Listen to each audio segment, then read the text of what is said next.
Hi, I'm Robert with Mountain America's Financial Education Team, and I'm excited to spend a little bit of time with you today to focus really on investing in the middle working years. You know, a lot starts to change as you've been in the workforce for a long time. You're getting closer to retirement, but it's still a ways away. You don't have quite the amount of time that you had before when you started working. And so you're kind of starting into this gray area of what really do I need to start doing to prepare for some of these longer term goals that I've been investing for, particularly with retirement. So we're going to cover some of the things today that will make sure that you're ready as you get closer and closer to that, because there are some adjustments that you need to make, even if it's just in the way we think. Now, before I get too far into this though, I should clarify, I am not a licensed advisor able to give specific financial advice. Reach out to somebody if you've got detailed questions with regards to how some of this information might apply to you. I'm here to educate on general principles and to help you better understand the current circumstance of maybe where you fit into your own investments, and then you can talk to somebody for a specific application. So as we get a little further on in our professional lives and as we get closer, especially towards a large investment goal like retirement, something that we have to begin to consider is something that we call the certainty of uncertainty. It's really easy when you know you've got a long time to invest to just start to put money in. Put money in, let it grow, let it grow, let it grow. But as you get closer and closer to needing to withdraw that money, now it's a different mindset. It shifts a little bit, and the certainty of uncertainty is what starts to make that prospect a little more scary and creates the need for a little bit extra preparation. When we talk about the certainty of uncertainty, we're talking about the things that we know are going to happen, we just don't know when. And this can happen in a lot of different ways in our lives, right? And some of the main ones would be like the length of life. If we're starting to plan for a particular retirement, it's the length of life. How long am I going to live? Am I going to have enough to cover that? What is my health status of life going to be? I don't know what the markets are going to be, or what the economy at large is going to be. But I do know that historical patterns would suggest certain things. Now, to start out with, I showed this picture of a dark room. There's something that happens when we allow that uncertainty to begin to govern our minds. And that is we begin to react instead of be proactive in the way we approach things. And this especially happens with investing. My wife once came home, and I thought I would be a good husband by surprising her, by hiding in the home, turning off all the lights, and having her come and find me so I could scare her. She came to our home, opened the door, saw the dark room, and even though she had been walking through that home, knew where all the light switches were and everything, she stood at the doorway, paused for a second, yelled into the home, "I don't follow bloody footprints into a dark home, Robert. Come and get me when you're done." She left. She couldn't progress any further. And that's why we want to bring up this concept. Even she didn't have a plan. She wasn't expecting that event. Even though if she'd really thought logically about it, she could have turned on all the lights. She knew things. She just didn't have a plan to put it into action. And so when we're talking about that certainty of uncertainty, it's the same thing. We know things will come, but a lot of people don't want to talk about that. They don't want to talk about when they think they're going to die, how long they're wanting to plan for, or negative possibilities. So we're going to introduce some concepts to help with that kind of discussion. First, we're going to make sure that whatever you're doing with your investments, it is in alignment. There's a lot of financial experts out there. There are a lot of financial experts out there who like to use the word should. You should have this amount by this age, for example. That's kind of tricky because everybody's retirement looks a little different and everybody's investment goals are a little different. Whether or not you want to work. I desperately want to work at Home Depot when I am of retirement age. I love that store, I love home projects, and I want to have something to kind of get up and do every now and then. And so retirement looks a little differently for me than somebody who wants no work at all. And so we're going to make sure that your plan is in alignment with your values and goals. And we'll talk through that planning process. Making sure that we understand the concept of goal-weighted returns. Also understand the difference between timing your investments and time in for your investing. And then probably the most important concept in this particular presentation is the idea of real diversification and situational thinking. So let's jump in. First, creating alignment. We have a brain that works against us, especially as we get further into our working years and things start to change. We shift from a growing family, from growing money, to now we're planning for all of these different elements in our life. We've got a much more complicated life. And when that tends to happen, we find ourselves in many more threatening or rewarding emotional situations. Our emotional decision-making starts to go a little haywire. And our emotional brain works quicker than our rational brain. We tend to, in any kind of given situation, have these default knee-jerk reactions, these gut feelings, things that push us towards one behavior or another. And this is why it can be so tricky, especially as we're shifting focus with our investments. We can get caught up in the emotions of, well, do I know what I'm doing? Is it worth hiring somebody? Maybe it is worth hiring somebody. Oh, look at, maybe we're in an uptick in the market and our reward center kicks in, and the emotions tied with the rewards just takes us further and further down here, and now we're off in our wonderful imaginary retirement, and we're making decisions that we shouldn't be making, and that guides some of our investing behavior. So we need to make sure that we have a way for our rational brain to kick in and keep us grounded. And that's called the alignment model. Is a great way to go through this process, where you start with your values and then move to your goals and make sure that your behavior is completely connected to the things that are most meaningful to you. This keeps you grounded. And when I mention value, it's not the things that have worth. It's those internal motivations, what you want to experience, so to speak, when you get up in the morning. It could be family, it could be excitement, it could be adventure, it could be safety or security. A person's values is very much going to dictate their behavior. Goals can often be shared by a number of individuals, but those values are really going to dictate how you go about accomplishing those goals. Are you seeking out a more secure and predictable investment strategy or financial plan? Or are you looking to maximize some of your return on investment and you're okay with a little bit extra risk? That's going to be determined by those values. And those values are what's going to keep you grounded in any of those situations, especially during transitions. So it's key, if you've never done this before, to determine what are your top 5 values in particular. If you get too many, it can be hard to kind of distinguish what's most meaningful. Maybe take a look at your top 4 or 5. What is it that really motivates me anytime I need to make an important decision? What goes through my mind? Maybe review your own spending habits in the past. What am I really drawn to? And that is where you're going to find these motivators, these whys, these values that are really guiding your financial life. It's also important to remember, what will your core 5 values maybe be? Are there some things that you can see in the future that would alter 1 or 2 of those? Generally, they stay fairly consistent. So starting with that context is what gives us the ability to really manage our investing strategy as we transition closer and closer towards retirement. It gives us the ability to do goal-weighted returns and risk. Again, going back to that idea of should, that is determined really by your goals and your values. And understanding those and the timing needed to accomplish them is how you're able to best determine, well, just how much risk do I need to take on? What kind of a return do I really need? And if I'm measuring this against my goals and I know that the rate, then I'm just taking on just the right amount of risk or seeking just the right amount of return. And when I accomplish my goal, that's 100% return on my investment strategy and in my financial plan. It is key that you don't let another entity set your goal for you. It's your goal. It's your desired end and experience. It's your desired experience is really what we're getting down to here.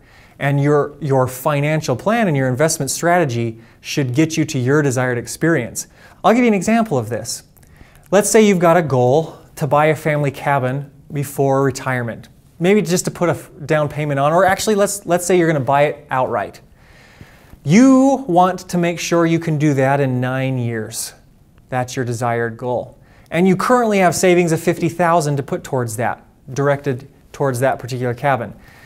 The cabin that you're thinking about that fits what it is you want to do on the weekends or with your family, say it's $200,000 is what you need to have total. But remember, that far away, you're also going to have to factor in inflation. So really, the cost of this goal is about $261,000. You're starting with $50,000. Goal-weighted returns that are connected to values can begin to help us make decisions about these types of things. We've got 3 different investment opportunities here. First, we've just got our bank or credit union savings.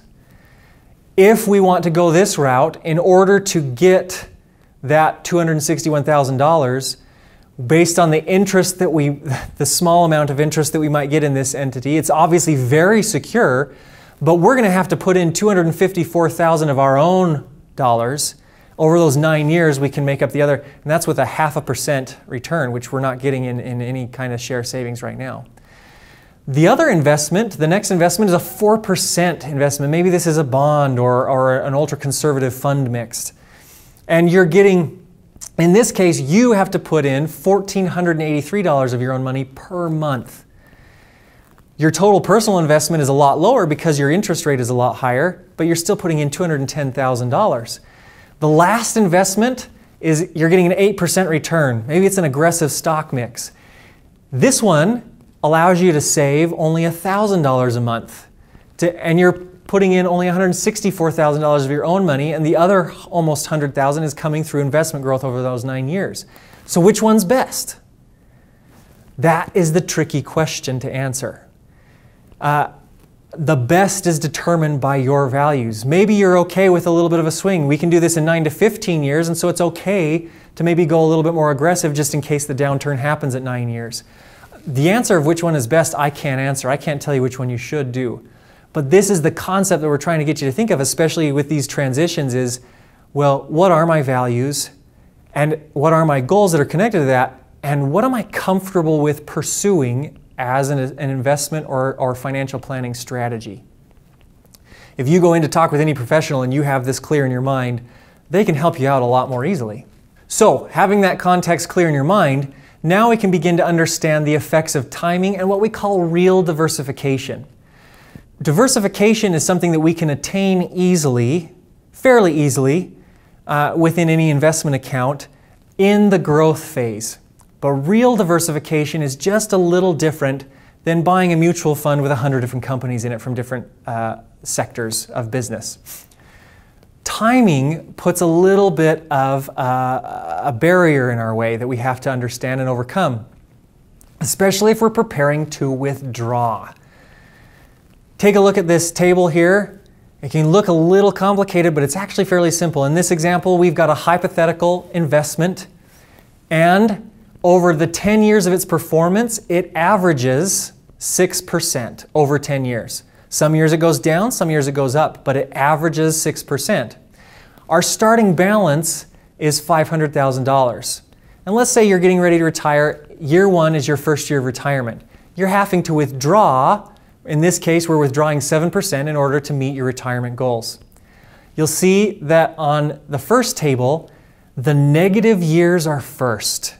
So not only are you withdrawing, but you're also losing in the market. Because of that, by the time you get to the bottom of this table, you can see we're down to $150,000 after 10 years because of the compounding effect of our withdrawal and the negative years coming when they did. Table 2 shows the same withdrawal rate, the same stock performance, just flipped. So again, an average of 6%, but now the negative years are at the end. So you're withdrawing 7% in years 1, 2, and 3, but you're getting a 17% return, so you're still experiencing growth. By the end of those 10 years, you're left with $400,000. Your retirement plans are much more secure than when you started out with the negative years. Now, nobody can predict that. So you have to, again, going back to the certainty of uncertainty, knowing that there are going to be negative years, and that might happen in year 1 of retirement, you have to begin to think, well, is there a way that I can begin to mitigate the effects of negative timing in my goals? And this is where that real diversification comes in, where we begin to be in control of the diversification and when and where we withdraw certain funds. The bucket method is one way to do this. There's lots of different ways, and talking to the person that you might have a planning relationship with is a great thing to do. But this is kind of the idea, is that we're looking to segment our investments. We're looking for strategic cash, fixed money that's not dependent on market performance, that can provide for 1 to 7 years of income. Now the market can do whatever it needs to, and I know I can retire exactly when I want to, including the beginning of 2008 or the beginning of 2020, not knowing what was coming. We can retire knowing that we have 7 years fixed and we can recover. The last bucket, many people have the first bucket and the last bucket. The last bucket is the growth investments. We're just trying to keep up, beat inflation and keep things growing. So we've got our short term and our long term. But the concept we want to introduce you to thinking about is this mid-term bucket, where we're looking for adaptability. This is that 7 to 15 year range, the later bucket. What this looks like is, when we're talking about real diversification, many of us use target date funds in some form or another in order to invest for retirement. And what they do is they create an allocation for you. The further away retirement is, the more aggressive it is, the more stocks are in the mix. You're probably looking at starting with like an 80-20 stock to bond mix. And each year, it gets reallocated to be more and more conservative, or moderate growth, so to speak, so that by the time you retire, there's a little less volatility and it's a little bit more predictable. Now, this is diversified, but it's diversified for growth, meaning we all know the adage, buy low, sell high. The problem with this type of fund for pulling money out is, if, let's say, your large cap US stocks are high and you want to withdraw from them, and your foreign stocks are low and you don't want to withdraw from them, you can't do that if it's all just in one fund. The target date fund has it all in one. So if you pull out money from your target date fund, it's pulling money out from everything that's high and everything that's low. Real diversification comes when you break that out. You can have the same allocation. You can have the same distribution of stocks to bonds, foreign to US. But you create 4 different investments, for example. You have your money in your large cap stocks. You have your money in a separate small cap fund. You have your money in a separate foreign fund, and then in bonds. And now, when foreign is low and large cap is high, you can sell a little bit off of the large cap and either buy foreign when it's low and balance things out, or refill one of your other buckets. You are starting to create adaptability through real diversification. You are now in control of what you pull out and when you pull it out. That's how you create real diversification that allows you to be in control. Now, this all happens within your account, right? And so this facilitates the opportunity for situational thinking. What is my situation? When do I need this money? Do I even need this money? How can I allocate these things a little bit differently to match my particular strategy? What's going to make me feel most comfortable? It's all dependent upon you. And so you begin to think about, well, what's my situation? What are my goals? This gives us clarity with the discussion of risk and volatility and timing. Risk and volatility are sometimes used interchangeably when they shouldn't be. There is a difference. Volatility, being the ups and downs that the market experiences, isn't necessarily risk. The longer we have to invest, the more volatility can actually be our friend. Because as the market dips, we're able to buy more shares for the same price that we were, or for the same amount of money that we were investing before. It's kind of like buying on sale. The risk comes in, again, when we need the money. If we need the money when it dips, now we're selling low, and that creates that kind of risk. So balancing the risk and volatility is again created by that real diversification and adaptability. As you get closer to retirement, you generally want that less volatility. And so you're allocating again based on your current situation. Now, also situational thinking creates opportunities for you to evaluate, well, I'm getting closer to this, I might need a little bit more risk to accomplish my goal, or I just might need to be able to contribute a little bit more. In case you didn't know, if you are over the age of 50, then your contribution limits have increased. You can contribute more to your 401k or your IRA if you're over the age of 50 without penalty. That can be a handy thing. Another thing to think about, if you're transitioning maybe into that middle stage of work, but you still have a significant amount of time and you're looking towards maybe getting rid of like a mortgage payment in order to need a smaller salary in retirement, there's ways to go about that. There's more than one way to go about that. A common thing that we like to just, again, introducing principles and concepts, right? This idea of situational thinking and real diversification. You've purchased a home. It's $300,000. It's a 30-year fixed rate. The interest rate is 4.5%. You have a little extra money. You've got $400 at the end of each month that you can use to pay down the house faster. Now, whenever you're paying down something, it's kind of a good idea to think of it in the same way you would an investment. It's a return on your investment.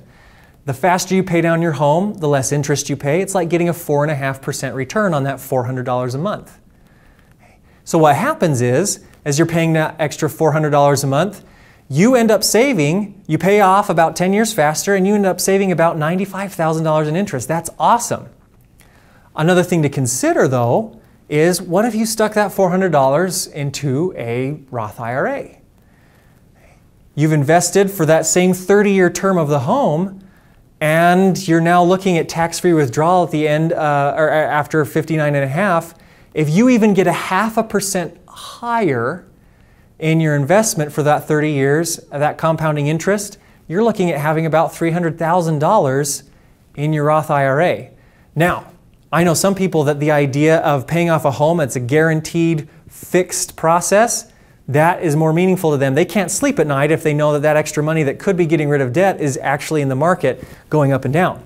So again, it's situational, it's based on your own desires, but it's introducing the idea, especially as we're going through these transitions and looking at the future, well, what else could I do with my money?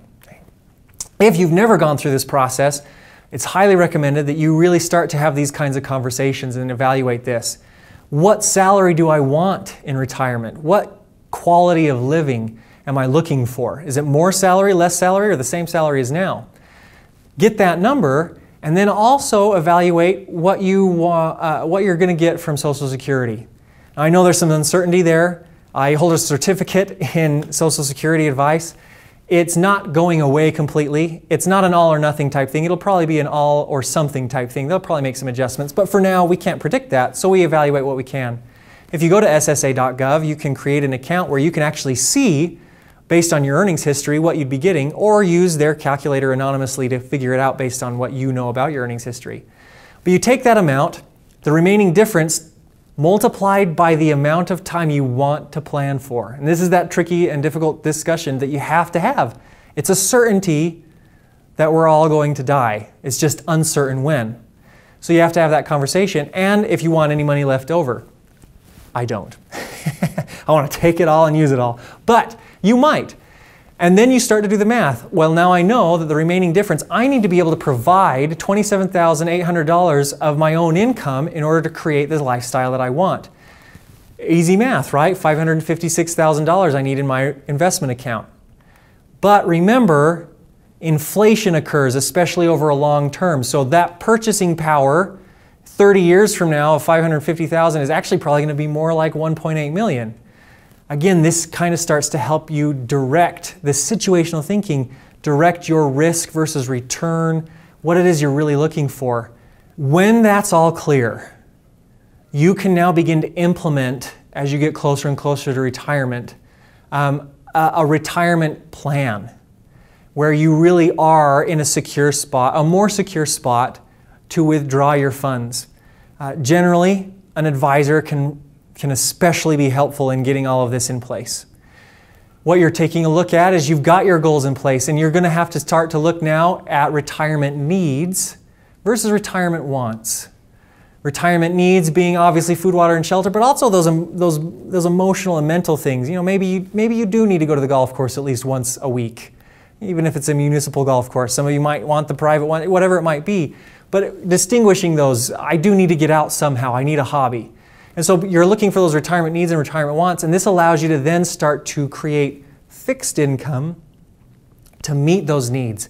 Again, if we're going back to that bucket method, remember, we're talking fixed for retirement needs to make sure that we've got kind of that minimum sustainability. And then with our retirement wants, we can then begin to work with our flexible income, all the while taking care of our unexpected expenses.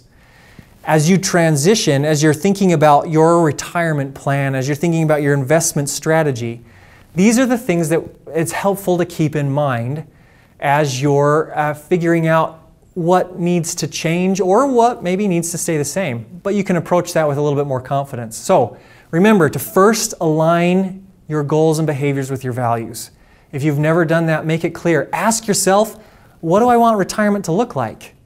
I'll give you a hint. If you've never traveled and if you don't enjoy traveling now, you're not going to like it in retirement. We are creatures of habit. And so the things that you enjoy doing now and that are meaningful to you now are probably the things that you're going to want to seek for then. Attach timing to your goals and allocate appropriately so that you are ready to withdraw when needed and in a controlled manner, real diversification with purpose. Consider those rates of return. If you're looking to pay off certain things or invest into certain things, again, choosing the best instruments that match your values and goals. And of course, always be aware of inflation. If you want to learn a little bit more, macu.com is a great place to go where you can find a lot more information. But thanks for joining me, and I look forward to your success and investing being a part of your financial dreams and success and accomplishment.